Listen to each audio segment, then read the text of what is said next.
You're listening to Ideas and Leaders podcast. I'm Elena Paventa, Executive Communication Coach and TEDx organizer. With each episode, I'll share with you communication tips and ideas from top business leaders to help you excel in your career.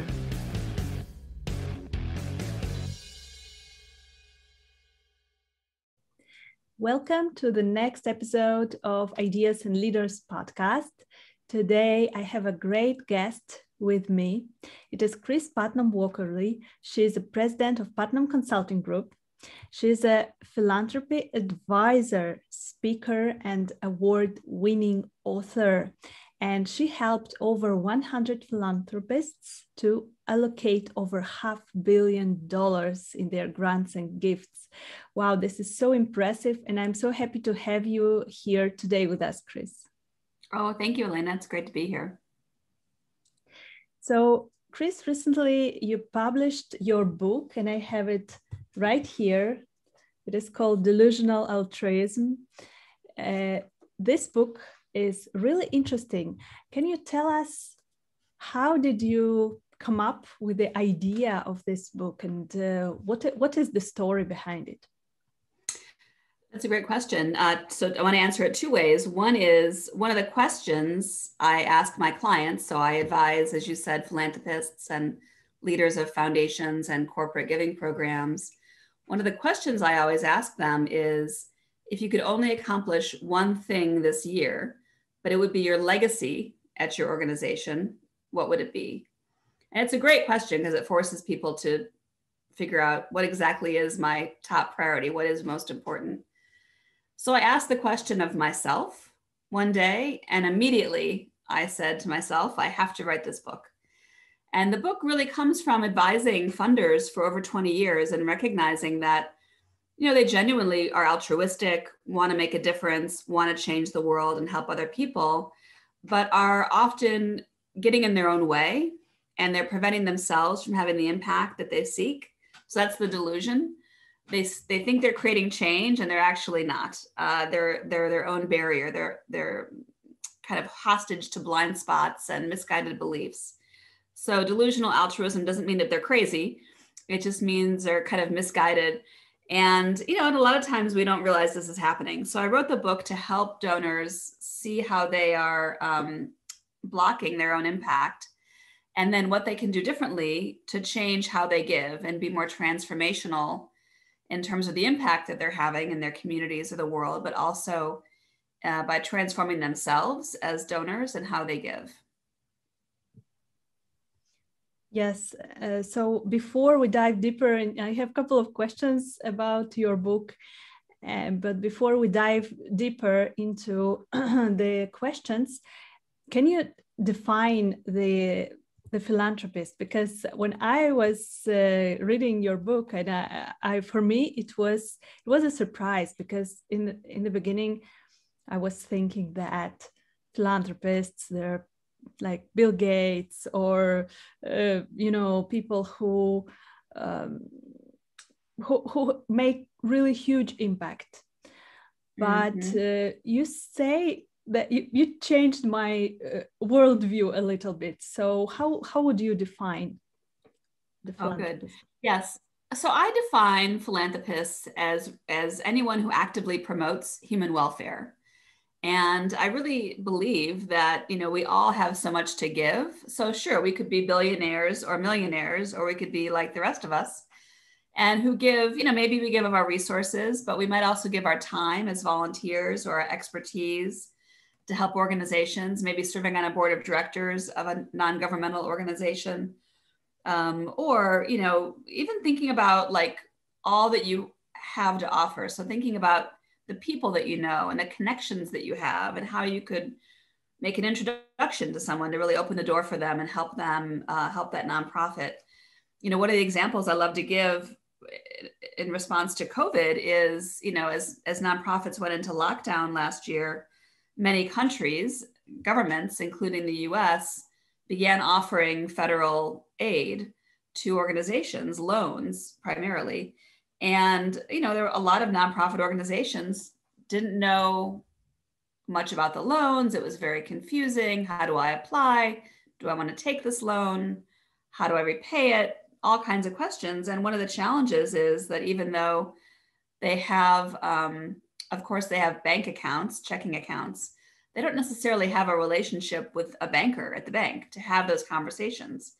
And so, a really easy way that donors could help nonprofits at that time is simply making introductions to their own banker, to people that can help them.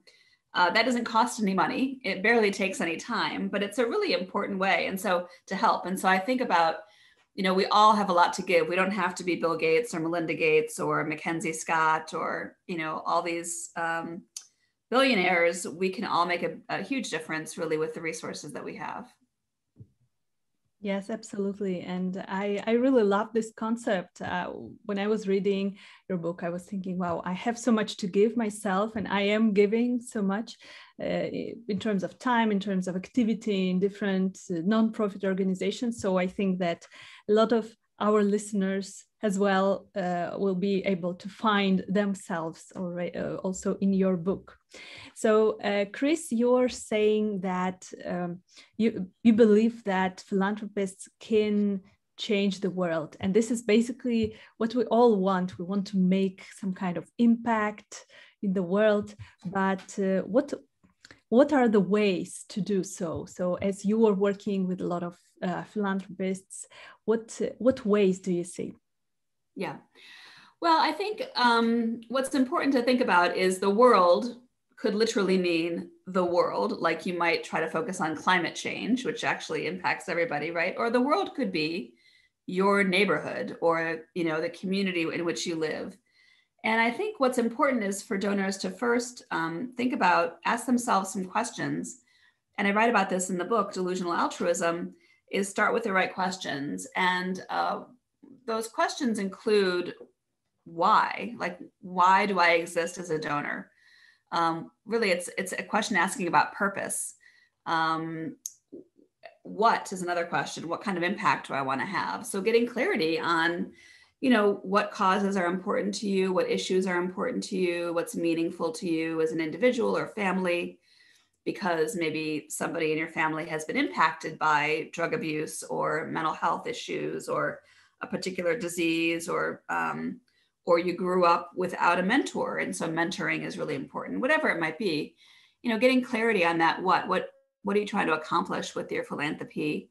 And only then really thinking about how do I go about doing that? And so I think, that the donors that I see having the greatest impact are clear and are changing the world or their corner of the world, are clear about the kind of change they're trying to create, and thinking then about how do I create that?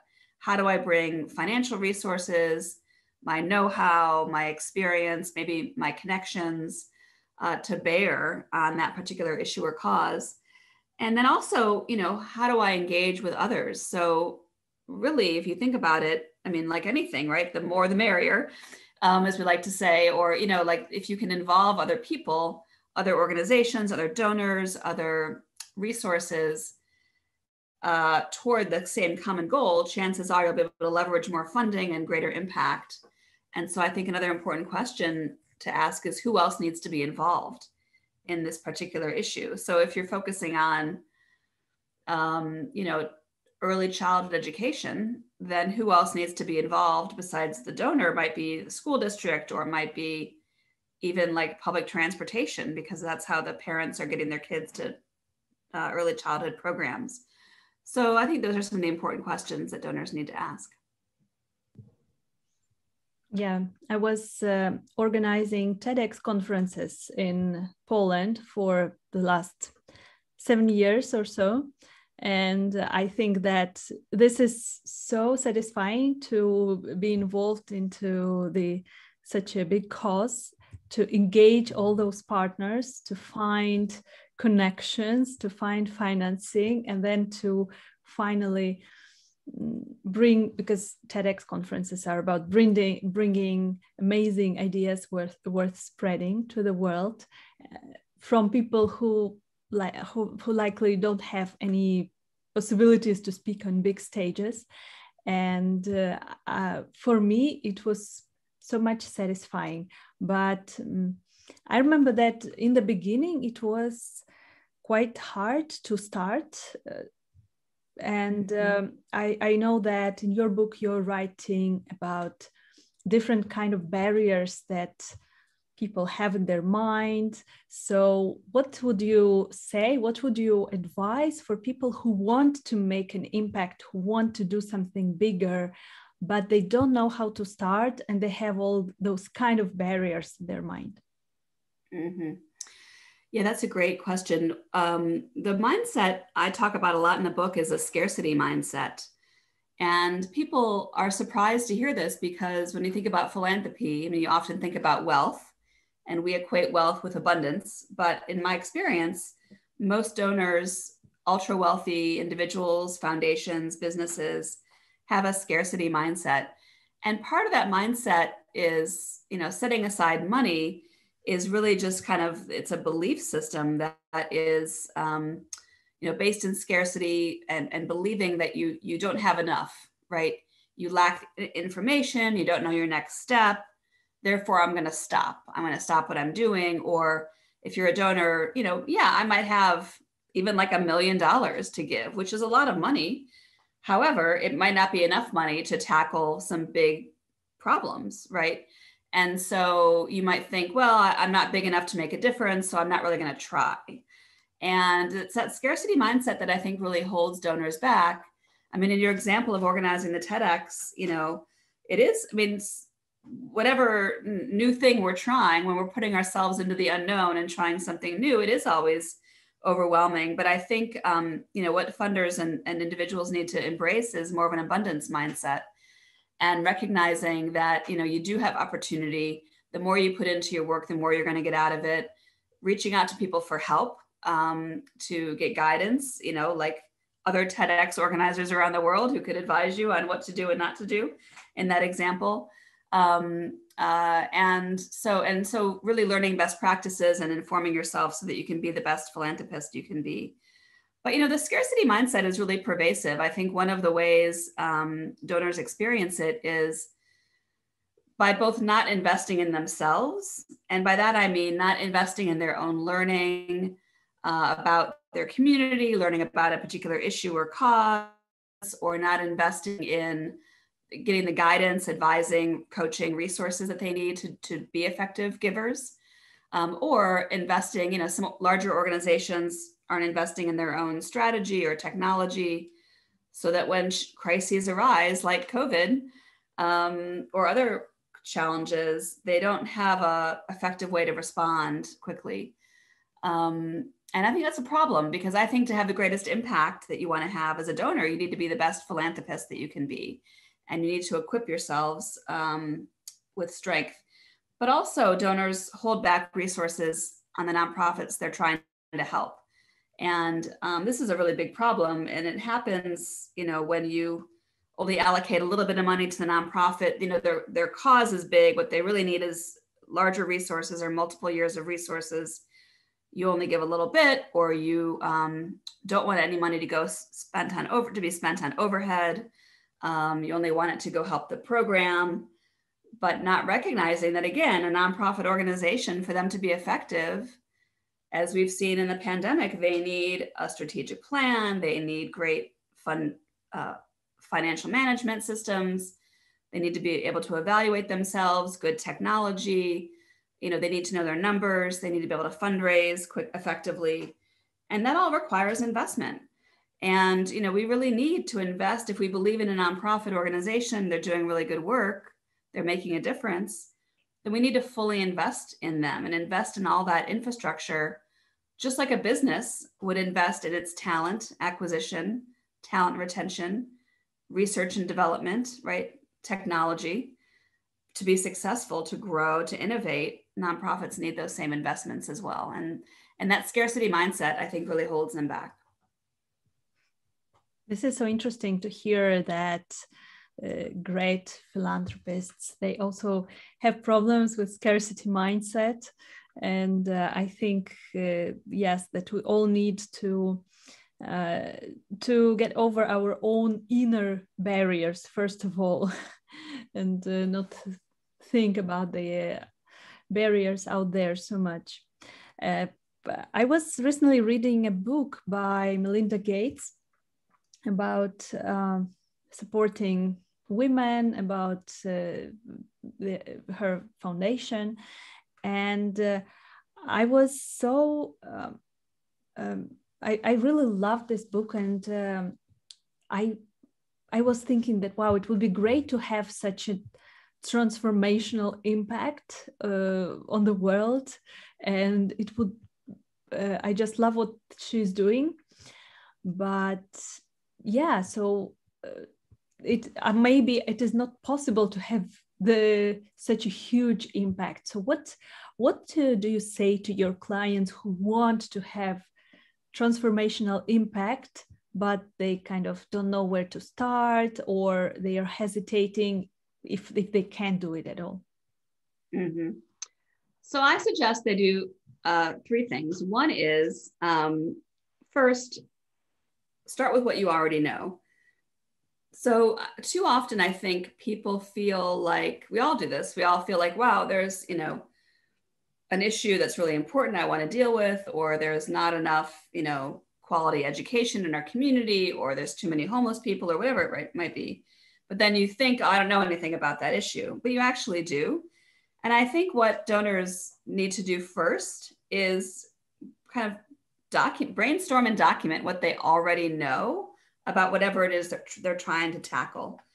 So I mean, like literally, if it's you or you and your spouse, you and your family, if you have a corporate giving program, your team, and just brainstorm everything you know about the problem and also the solution. Even if it's something like, you're trying to, maybe take a problem and really scale the solution. Well, you might not know how to do that in a community, but you might know how to scale a business. And so just thinking about like brainstorming all the principles and things that you already know, write it down, and then ask yourself, what don't we know? Because certainly there's still information that you don't have. There's, knowledge gaps. Just because you're a super smart investment banker or, like hedge fund manager or entrepreneur doesn't necessarily mean you know everything or how to, end homelessness. And so then ask, what don't we know? And then you're getting really clear on exactly what you don't know. Maybe you don't know which organizations are doing the best work in that particular area. Maybe you don't know how that issue is impacting different ethnic or cultural or religious groups in your community and what the differences are. Maybe you don't know, best practices and how to solve that problem. So what asking these questions in this order helps you do is focus on what's most important for you to do next. What's that insight, the information that you need, so you're not embarking on this like huge data gathering exercise of like trying to figure everything out in the world, but you're just kind of going after, whatever those things are that you don't yet know. And then ask yourself, who else do we need to involve? And so by that, I kind of mean some of the things I was referring to before, which is, you don't need to solve these problems alone. Chances are, if they could be solved quickly by you, they would have been solved already, right? And so thinking about who, what are other diverse voices and perspectives that we want to engage in helping us understand this?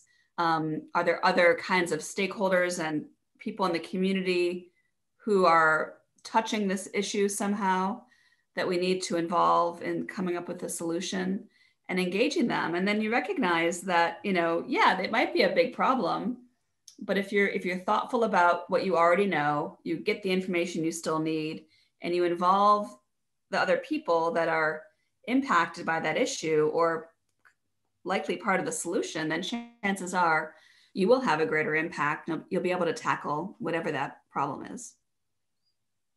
I love this process, and it reminds me of Effectuation Principle by Sara Saraswati. This is the way of thinking of successful entrepreneurs, that first they start with bird in hand. And it means that they are analyzing what they have, whom they know, what resources they have. And then they go to to the next steps, which are networking among others and getting to know new people and involving them in their business.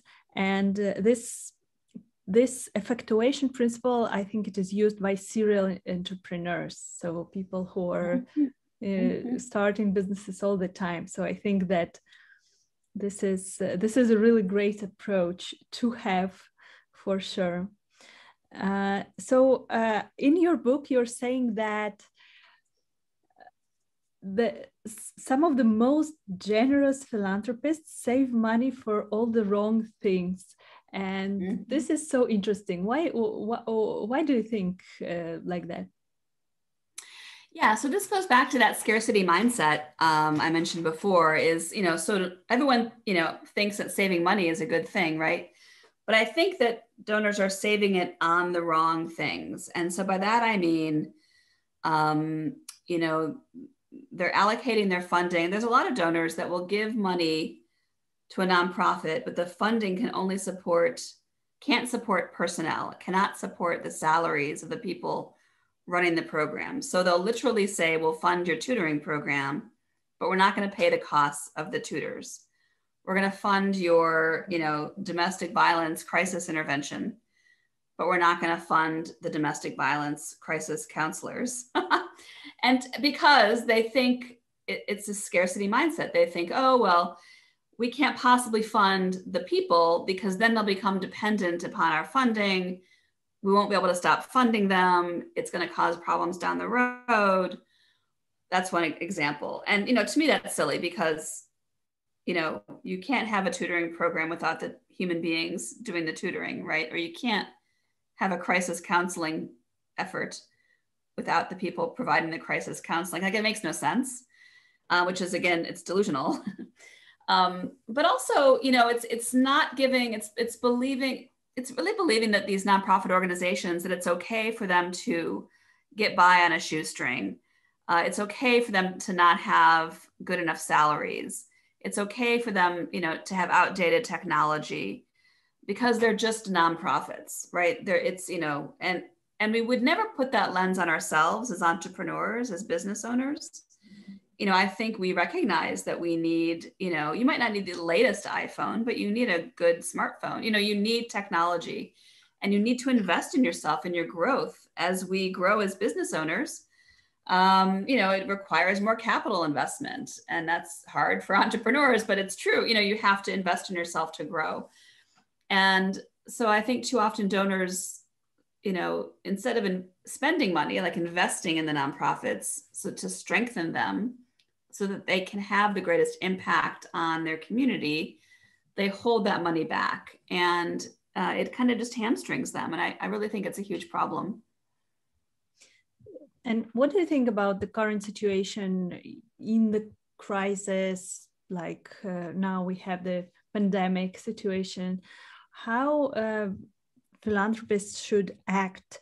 Should they still not save the money for wrong things? Or because now we have a healthcare crisis, we have a lot of nonprofits that have problems, a lot of entrepreneurs, a lot of industries, and basically people maybe who were giving before, now they think that, oh, maybe now I should save because I don't know how the situation will develop. So what do you recommend to your clients now?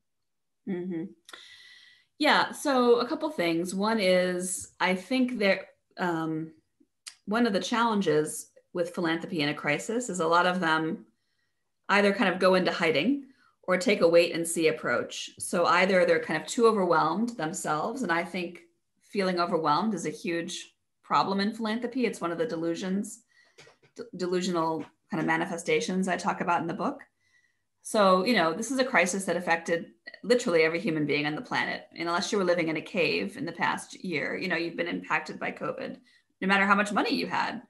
So a lot of donors, ultra wealthy billionaires, were overwhelmed themselves as well, and, kind of are nowhere to be found in terms of their philanthropic giving. And others really took a wait and see approach. which I think is problematic because, it's kind of like, well, we'll wait and see how till when COVID ends, like there's going to be an end date, right? And then suddenly we'll help, we'll kind of come out of this. And I think the donors that are the most effective in a crisis are the ones that really sees the crisis as an opportunity to increase their effectiveness and innovate. And, it's that whole notion of resilience. You're not just bouncing back, but you're bouncing forward and making improvements. And so a lot of donors have done that really well. I mean, a lot of donors have eliminated funding restrictions on nonprofits, making it easier for them to apply, or in some cases, just calling the nonprofit and saying, we have money for you. Like, where do we send the check? There's no application or proposal required, no reporting, eliminating a lot of these restrictions that made it hard, providing general operating support funding, which is funding so the nonprofit can use it however they see fit so that they can navigate the crisis and respond, or just kind of keep the doors open, for a lot of arts organizations, helping that theater, that museum, just to be in existence a year later, I think is a huge, accomplishment and a great use of funding. And so I think, the donors that are going to have the most impact are the ones that seized this time as a way to improve.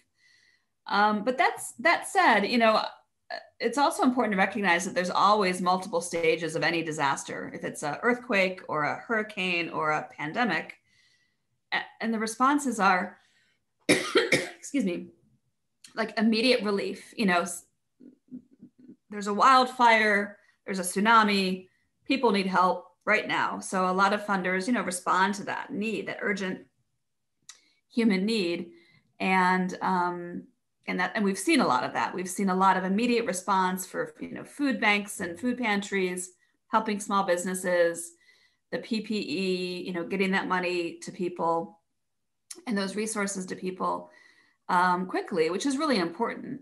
But you have to also recognize that, even as the crisis ends, like as the hurricane is over, or, when the pandemic is over, I mean, it's going to take a lot longer than we ever imagined, but it won't be here forever.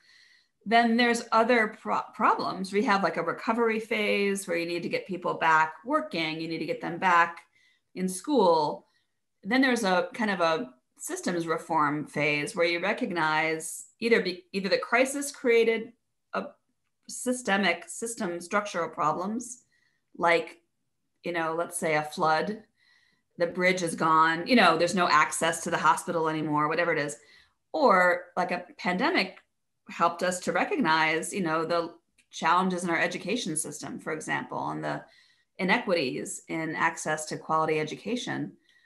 And then, so resources are needed in all of these phases, I guess is what I'm trying to say. So not just giving your money to the immediate response, which is important, but also thinking about how are we as a philanthropic community going to make sure there's still money to give for the rebuilding and the reform and the kind of developing future resilience to future crises, like the public health system, I think around the world needs improvement. We've all seen that. And so how do we make sure that there's resources to support that going forward? Yeah, absolutely.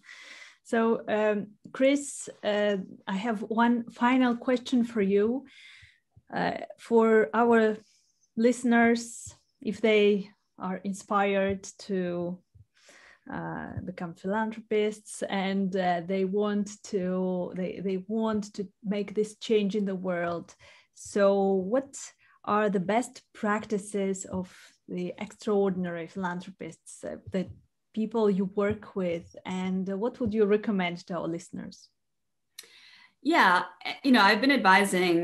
I've really been talking to and advising thousands of philanthropists over the past 20 years. And I actually think, the ones that are really extraordinary are the ones that move quickly. They kind of shift their mindset from, the future is uncertain, I'm overwhelmed, like there's so many problems in the world, to, well, the future is always uncertain.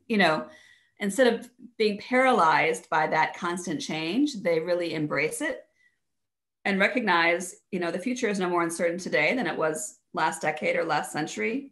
Yes, there's a lot of problems in the world. There's always been a lot of problems in the world. And so instead, what they do is they really create a plan that they can count on, and they have the mindset and the thinking of there will be constant change. Disruption is the status quo. Volatility is the status quo. And we need to have a plan. We need to have a strategy as to what we're doing, and the confidence to know that we can change and adapt as change happens to us. And so quite literally, it's like planning out the next year. So if you're a donor just getting started, kind of what's my giving plan? What am I trying to accomplish with my giving? It could be very simple, but kind of create a plan. Don't worry about the world constantly changing. And then, hold yourself accountable to implementing that plan, but then assume there will be more change. Assume the world will change, your community will change, your family might change, your health might change, and so plan on taking the time in the next year to check in on your progress and what you're accomplishing. I'd ask yourself what's changed externally or internally that would warrant us to shift our strategy or adjust. Make those adjustments and keep moving, so that you always have a clear, call it a strategy, call it a giving plan, whatever, that's always guiding your decision-making, and that is always kind of living, breathing, sentient, relevant to what's going on, and guiding your decisions and ensuring that you're focused, your time and your resources are focused on what's most important. And I actually have a free resource that might be of interest to your listeners. It's called 8 Things Every Philanthropist Can Do to Change the World, Even When the World Keeps Changing. And it's a free download that offers kind of 8 steps or ways you can think about how do you create that plan, despite the fact that change is so constant around us. So you can download it for free if you go to 8things.org on a website. You just enter your name and email, and you can download that for free. Again, that's 8things.org. And the document is 8 Things Every Philanthropist Can Do to Change the World, Even When the World Keeps Changing. Perfect. Thank you so much for this free resource for our listeners. We will put the link to download it under our episode to make it easier for our listeners, so they can immediately, when listening to us, they can upload this. And thank you so much, Kris, for being here today. And if our listeners want to get in touch with you, where can they find you? Yes, my website is Putnam-Consulting.com. So they can go to the website, and all my contact information, social media, everything is right there. Putnam-Consulting.com. Perfect. Thank you so much, Kris, for the inspiration, for being on Ideas and Leaders today. Oh, thank you so much for having me. Thank you for listening to Ideas and Leaders podcast. Did you enjoy this episode? Let me know that you listened by tagging me in your LinkedIn profile and using a hashtag Ideas and Leaders. See you in the next episode.